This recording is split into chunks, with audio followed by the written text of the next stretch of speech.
দিবস ৭৬ বছর পার করলো, ৭৭-এ পড়লো। মানে আমাদের মতো লোকেরা যেমন বৃদ্ধ বলি, এই প্রজাতন্ত্র সেই পর্যায়ে এসে, কিন্তু দেশ তো কখনো বৃদ্ধ হয় না। তরুণ জাতি, তরুণ দল যুবকদের নিয়ে থাকে, আর আমরা বৃদ্ধরাও থাকি। এখন আমরা বৃদ্ধরা হসলার সঙ্গে একজোট হয়েছি, আজ প্রজাতন্ত্র দিবস পালন করছি। সকলের সঙ্গে আমরা দেশকে স্মরণ করছি, রাষ্ট্রকে স্মরণ করছি। রাষ্ট্র ভালোভাবে চলুক, দেশ ভালোভাবে চলুক, এই কামনা করে সর্বত্র একটা সবার মনোকামনা পরিস্ফুট হচ্ছে। এবং আমরা বিভিন্ন জায়গায় বিভিন্ন ব্যাপারে মানুষের জন্য সেবা করার জন্য সমস্ত জায়গায় শপথ গ্রহণ করার কথা হসলা যেমন করে। আমাদের কথা হচ্ছে, আমরা সেই আমাদের বার্ধক্য যারা বৃদ্ধ লোক আছে তাদের কথায় আমরা আসি। আমরা যারা সিনিয়র সিটিজেন, আমাদের কিন্তু সিনিয়র সিটিজেন সম্পর্কে যতই বলা হোক, ভারত রাষ্ট্র বলুন আর রাজ্য রাষ্ট্র বলুন, সঠিকভাবে বলতে গেলে উদাসীন, ঠিক সেই রকমভাবে নেই। অ্যাবিউস, এল্ডারলি অ্যাবিউসও চলে, আর নানা রকম নির্যাতনও চলে। আবার সেই রকমভাবে ঠিক মতন যে বয়স্করা প্রায় ক্ষেত্রে কেউ পিতা, কেউ দাদু, কেউ অমুক নিঃশব্দে সহ্য করে চলে যায় নানা রকম বা অ্যাবিউস বা নানা রকম অসম্মাননাস্পদ ব্যাপার।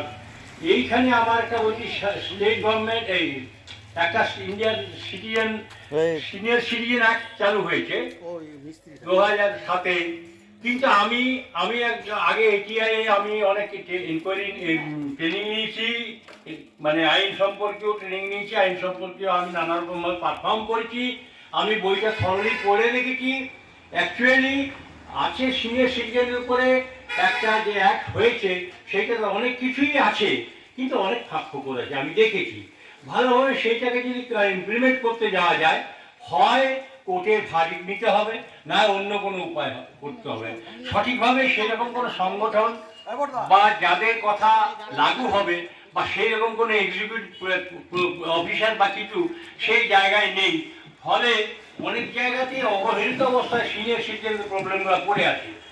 এইখানে আমার বক্তব্য, ভারতবর্ষ তো সবসময় সব কিছু করছে, রাজ্যও করছে। বই বুড়োদের দিকে যদি দেখা হয়, এই বয়স্করা এখনো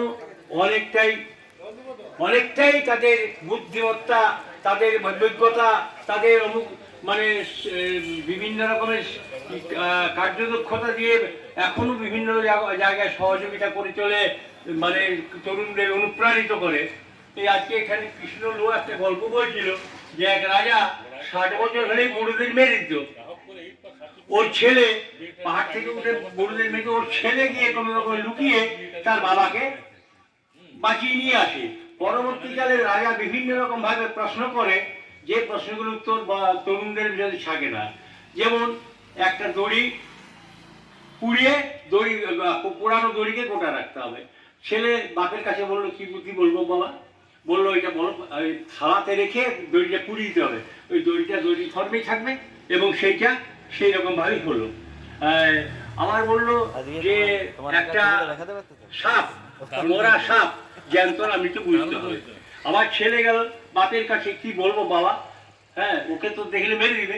বাবা বললো, যা বলে গিয়ে ওকে চালের ভিতরে চাপা দিয়ে দাও, ওই যদি জ্যান্ত সাপ হয় তার চাল থেকে বেরিয়ে যাবে, আর নালে বেড়াবে। এইরকম 2-4টে প্রশ্ন এবং উত্তর পাওয়ার পর রাজা বললো, এই তুই কোথা থেকে এইসব পাচ্ছ? না, তখন পুরনো ঘটনা বললো যে আমার বাবা বৃদ্ধ, আমার বাবা বৃদ্ধ হলো বহু প্রাজ্ঞ মানুষ, অভিজ্ঞতা সম্পন্ন মানুষ, তাকে আপনারা অবহেলা করছেন, তার নেন। সেইখানে তখন রাজা সমস্ত বৃদ্ধদের অনুপ্রাণিত করে তাদের সম্বর্ধনা দিল এবং জানালো যে না, বৃদ্ধরা আমাদের সমাজের অন্তর্ভুক্ত মানুষ, বৃদ্ধদের সহায়তা করতে হবে, আর বৃদ্ধদের কাছ থেকে আমরা অভিজ্ঞতা। আমি এইভাবে আমাদের হসলায় যে কাজকর্ম করছে, সেই রকম ভাবে যে জিনিস হয় আরো অর্গানাইজেশন উঠে আসুক, এবং আমাদের স্টেট গভর্নমেন্ট বা সেন্ট্রাল গভর্নমেন্ট আরো আইনটাকে যেন একটু পাকাপোক্ত করে, অনেক যেটুকু আছে সেইটুকু আমি আশা রাখি।